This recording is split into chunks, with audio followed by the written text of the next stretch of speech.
তো হবে ময়মনসিংহ জেলা শাখার কমিটি। টাউন হল মিলনায়তন থেকে নিয়ে আলোচনাতে যুক্ত হয়েছেন হারুনুর রশিদ। হারুন, সম্মেলনকে ঘিরে কি কি আয়োজন রয়েছে জানাবেন এবং কমিটি নির্বাচনের বিষয়ে কি তথ্য আছে?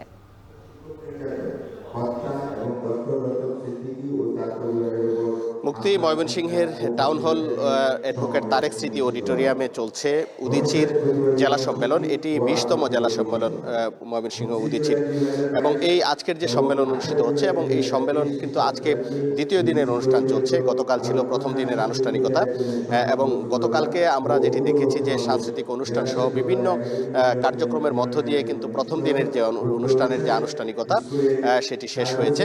আজকে দ্বিতীয় দিনের যে অনুষ্ঠান সেটি চলছে। আমরা দেখছি যে ইতিমধ্যেই উদীচী ময়মনসিংহ শাখার যিনি সভাপতি ডাক্তার প্রদীপ করের সভাপতিত্বে কিন্তু ইতিমধ্যেই জেলার যে সম্মেলন সেই সম্মেলন শুরু হয়েছে, এবং এখানে যারা অতিথি আছেন তারা উপস্থিত হয়েছেন এবং যারা কাউন্সিলর তারাও কিন্তু উপস্থিত হয়েছেন। এখন রিপোর্ট প্রদান কার্যক্রম, অর্থাৎ বিগত বছরের যে রিপোর্ট সেই রিপোর্ট প্রদানের কার্যক্রম সেটা চলছে। এবং আমরা দেখেছি যে আজকে যখন অনুষ্ঠান শুরু হয়, অনুষ্ঠানের শুরুতেই কিন্তু এখানে উদীচীর শিল্পী গোষ্ঠীর সদস্য এবং তাদের স্বজন এবং দেশের বিশিষ্ট ব্যক্তি যারা শিক্ষা, সাহিত্য, সংস্কৃতি ক্ষেত্রে বিভিন্ন অবদান রেখেছেন, যারা মৃত্যুবরণ করেছেন এবং জুলাই গণ অভ্যুত্থানে যারা শহীদ হয়েছেন তাদের স্মৃতির প্রতি শ্রদ্ধা জানিয়ে কিন্তু এখানে শোক প্রস্তাব উত্থাপিত হয়েছে। এবং শোক প্রস্তাব উত্থাপনের পরেই কিন্তু এখানে অনুষ্ঠানের যে অন্যান্য আনুষ্ঠানিকতা সেটি শুরু হয়েছে।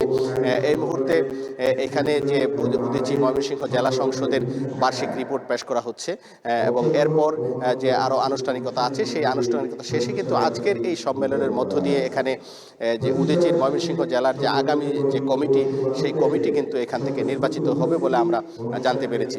তো এখানে আমি যদি একটু বলে রাখি যে গতকাল বিকেলে এই অনুষ্ঠানের আনুষ্ঠানিকতা শুরু হয় এবং এখানে গতকালকে র্যালি হয়েছিল, সাংস্কৃতিক অনুষ্ঠান হয়েছে, এবং আজকে সকাল 10টায় কিন্তু যে কাউন্সিলের যে দ্বিতীয় পর্ব কাউন্সিল সেটি শুরু হয়েছে এবং এটি দুপুর পর্যন্ত চলবে। এবং দুপুরের পর আবার বিকেল থেকে আবার সাংস্কৃতিক অনুষ্ঠান হবে এবং সাংস্কৃতিক অনুষ্ঠানের মধ্য দিয়েই কিন্তু এখানকার যে উদীচীর যে জেলা সম্মেলন সেটি সমাপ্ত হবে।